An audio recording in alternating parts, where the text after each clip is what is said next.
శ్రీకృష్ణ పరబ్రహ్మణే నమః. శ్రీ గురుభ్యో నమః. శ్రీమాత్రే నమః. శ్రీ గణేశాయ నమః.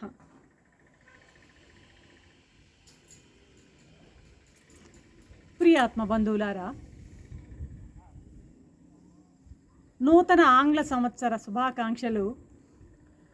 శ్రీకృష్ణ పరమాత్ముని యొక్క దివ్య ఆశీస్సులతో నిన్నటి వరకు 299 భాగాలు భగవద్గీతపై మనం ఎపిసోడ్లు చేసుకోవడం జరిగింది. ఇవాళ 300వ భాగం, క్షేత్రజ్ఞ విభాగ యోగం 13వ అధ్యాయం. సరే, నిన్నటి శ్లోకంలో క్షేత్రజ్ఞునికి 6 విశేషణాలు చెప్పబడ్డాయి. ఆ విశేషణాల్లో మొదటిదైనటువంటి ఉపద్రష్ట అనేటువంటి విశేషణాన్ని గురించి మనం తెలుసుకున్నాం. ఉదాహరణలతో సహా 2 ఎపిసోడ్లలో మనం తెలుసుకోవడం జరిగింది. ఇక తర్వాత అయినటువంటి హనుమంత అనేటువంటి విశేషణాన్ని గురించి ఇప్పుడు ముచ్చటించుకుందాం. ఇంకా మిగిలినవి కూడా ఈ ఎపిసోడ్లోనే ఆ మిగిలిన విశేషణాలు కూడాను పూర్తవుతాయి అన్నమాట. ఇప్పుడు ఏదైనా ఒక విషయాన్ని మామూలుగా ఆమోదించినట్లు, సమ్మతించినట్లు, అంటే మనం అగ్రీ చేయడం అంటామే, అగ్రీ డిజగ్రీ అనేటువంటి అంశం వస్తుంటుంది. ఒక విషయాన్ని ఆమోదించడం లేదా సమ్మతించినట్లు ఉండడం ఏంటంటే ఉండటాన్ని హనుమంత అంటారనమాట. హనుమంత అంటే ఒక విషయాన్ని ఆమోదించడము లేదా సమ్మతించడము లేదా అగ్రీ చేయడాన్ని హనుమంత అంటారనమాట. మరి ఇక్కడ ఈ క్షేత్రంలో ఉండి క్షేత్రజ్ఞుడు, ఈ క్షేత్రంలో ఉండి క్షేత్రాన్ని తెలుసుకునేటువంటి ఈ క్షేత్రజ్ఞుడు ఈ క్షేత్రానికి కానీ క్షేత్ర వికారాలకు కానీ ఎటువంటి సంబంధాన్ని కలిగి ఉండడు. ఏంటి క్షేత్రము, క్షేత్ర వికారాలు?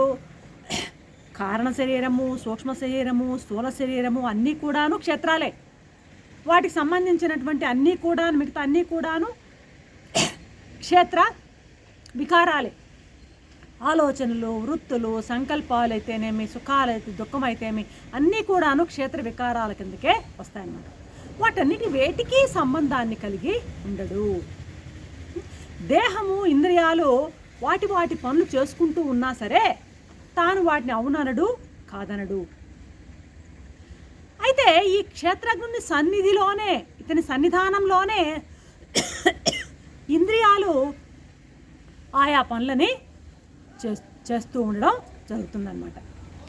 ఈ దృష్టిలో ఇంద్రియ వ్యాపారాలను, కార్యాలను తాను ఆమోదించినట్లు ఉంటున్నాడు. కాబట్టి ఇంద్రియాలు చేసేటువంటి, దేహం చేసేటువంటి పనులను, ఆ కార్యాలు వాటన్నిటి కూడాను ఓకే, ఐ అగ్రీడ్ అన్నటువంటి ధోరణిలో ఉంటున్నాడు. కాబట్టి క్షేత్రజ్ఞుడు ఇక్కడ హనుమంత అని అనబడుతున్నాడు.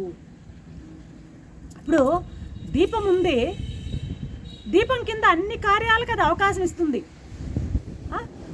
దాని కింద జరిగేటువంటి ఆ పనుల యొక్క మంచి చెడ్డలకు దానికి సంబంధమే ఉండదు. దీపం కింద ఒకడేమో పేకాడతాడు, ఒకడు అక్కం పనులు చేస్తాడు, ఒకడు దొంగ ఫోర్జరీ బాండ్లు రాస్తాడు, మరొకడు గీతాపారాయణ చేస్తాడు, మరొకడు యోగా చేస్తాడు. మరి ఈ పనులన్నీ కూడాను ఆ దీప ప్రకాశంలో వారి సంస్కారాల కొద్దీ వారు చేసేటువంటి ఆ పనులు వాళ్ళు చేస్తున్నారు. అవి ఏవి దీపానికి ఎలాగ అంటవో అలాగే ఆత్మ యొక్క సన్నిధానంలో ఇంద్రియాలు, ఆ ఇంద్రియ ప్రకృతులు తమ సంస్కారాల కొద్దీ ప్రవర్తిస్తుంటాయి. ఇప్పుడు ఒక వాది ఉన్నాడు, ప్రతివాది ఉన్నాడు. ఈ వాదికి ప్రతివాదికి మధ్య తటస్థంగా మధ్యస్థం జరుపుతుంది అంటారే, మధ్యస్థుడుగా ఉంటాడు. తటస్థుడు ఎలాగా వాదికి వేరుగా ఉంటాడు, ప్రతివాదికి వేరుగా ఉంటాడు. అలాగే ఈ క్షేత్రజ్ఞుడు ఆ క్షేత్ర ధర్మాలకు విలక్షణంగా ఉంటాడు. హనుమంత అంటే ఇక్కడ ఏంటంటే అనుమతింపబడే వారికి, సమ్మతిని పొందేవారికి, ఇరువురికి కూడాను వేరే ఉన్నాడు కదా. కాబట్టి ఇతడు హనుమంత అని అనబడుతున్నాడు. తర్వాత విశేషణం ఏంటంటే భర్త, భోక్త, మహేశ్వర అంటే ఇలా చెప్పడం ద్వారా భగవంతుడు, క్షేత్రజ్ఞుడు భర్త అని తర్వాత విశేషణంలో చెప్పబడుతుందన్నమాట. భర్త భర్త అంటే ఏంది? భరించేవాడు. క్షేత్రజ్ఞుడు భర్త. ఇంకా కూడా భర్త భోక్త మహేశ్వర అంటూ చివరి ఏమంటాడు? అస్మిన్ దేహే పురుష పరహ అంటున్నాడు. ఈ క్షేత్రంలో క్షేత్రజ్ఞు క్షేత్రానికి పరుడై ఉన్నాడు. క్షేత్రానికి పరుడై ఉన్నాడు. ఎలా ఉన్నాడో చెప్పేటువంటి ఆ క్షేత్రజ్ఞుడు విశేషాలే మనం ఇప్పుడు చెప్పుకుంటున్నాం. పరుడై వేరుగా ఉన్నాడు. ఈ దేహము అంటుండం బట్టి దేహాన్ని దృశ్యస్థానంలో చూస్తున్నాం. అర్థమైందా? దేహాన్ని దృశ్యస్థానంలో చూడగలిగేవాడు ఎవరైనా సరే. దృశ్యం మన ఇప్పుడు ఇది కెమెరా అని అంటున్నానంటే, ఆ కెమెరాని నేను దృశ్యస్థానంలో చూస్తున్నానంటే ఆ కెమెరాకి ఆ దృశ్యానికి నేను విలక్షణంగా వేరుగానే ఉన్నానా లేదా? తప్పదు కదా. కాబట్టి ఆ పురుషుడు కూడా ఎలాగున్నాడు? విలక్షణుడై ఉన్నాడు అని మనకి ఇక్కడ అర్థం కావాలన్నమాట. సరే, భర్త అయిపోయింది. నెక్స్ట్ భోక్త. భర్త చెప్పామా? భర్త చెప్పలేదనుకుంటా. ఇప్పుడు తర్వాత వచ్చి భర్త అనమాట. ఆ పురుషుడు భర్త కాబట్టి దేహము మొదలైన వాటన్నిటికి కూడాను పరుడుగా ఉంటున్నాడు. ఇక్కడ భర్త అంటే భరించేవాడు అని అర్థం అన్నమాట. తన సత్తాని, తన సత్తుని, తన చిత్తుని, తన ప్రకాశాన్ని, తన సత్తుని రెండింటినీ ప్రసాదించి తన ప్రతిబింబమైనటువంటి చిదాభాసుని ద్వారా ఈ క్షేత్ర సంఘాతాన్ని, దేహేంద్రియ మనోబుద్ధులను భర్త భార్యని పోషించినట్లు పోషిస్తున్నాడు. ఇక్కడ భర్త ఎలాగైతే భార్యని పోషిస్తాడో అలాగా ఇక్కడ ఏం చేస్తున్నాడు ఇతను? ఇక్కడ క్షేత్రజ్ఞుడు ఏం చేస్తున్నాడు? తన యొక్క సత్తు చిత్తులను, సత్తా స్ఫురణలు రెండును ప్రసాదించి ఇక్కడ అంతఃకరణ మీద ప్రతిబింబింపజేసి అక్కడ చిదాభాసుడునిగా అక్కడ ప్రతిబింబాన్ని ఏర్పరిచి ఆ చిదాభాసుని ద్వారా ఏం చేస్తున్నాడు? ఈ క్షేత్ర సంఘాతమైన దేహము, ఇంద్రియాలు వీటన్నిటికి కూడాను, మనస్సుకి, బుద్ధిని, వీటన్నిటినీ కూడా పోషిస్తూ ఉన్నాడు. ఇక్కడ భరించేవాడు, భరించబడే వస్తువు ఎలా వేరువేరుగా ఉంటుందో, భరించేవాడు భర్త, భరించబడేది భార్య అని జనాంతికంగా అంటుంటాం కదా. ఎలా భర్త భార్యకు వేరుగా ఉంటున్నాడు, ఇక్కడ కూడా క్షేత్రజ్ఞుడు కూడా దేహానికి పరుడై ఉన్నాడు. కాబట్టి ఇక్కడ మనము భర్త అని చెప్పడంలో ఔచిత్యం మనకి కనిపిస్తుంది. కాబట్టి పురుషుడు లేదా క్షేత్రజ్ఞుడు ప్రకృతికి, దేహానికి, క్షేత్రానికి కూడాను పరుడుగా ఉన్నాడు, పరుడై ఉన్నాడు. తర్వాత విశేషణం ఏంటి? భోక్త. క్షేత్రజ్ఞుడు మహాభోక్త కాబట్టే ఆ దేహము, ఇంద్రియాలు ఇవన్నీ కూడాను భోగ్యాలు. ఇతను భోగించేవాడనమాట. భోక్త ఇతను, అవి భోగ్యాలు. ఈ క్షేత్రజ్ఞుడు మహాభోక్త. జీవుడు కూడా భోక్తే కానీ ఆయన అల్పభోక్త, చిన్న భోక్త అన్నమాట. క్షేత్రజ్ఞ పరమాత్మ వచ్చి మహాభోక్త. భోక్తాదేవో మహేశ్వర.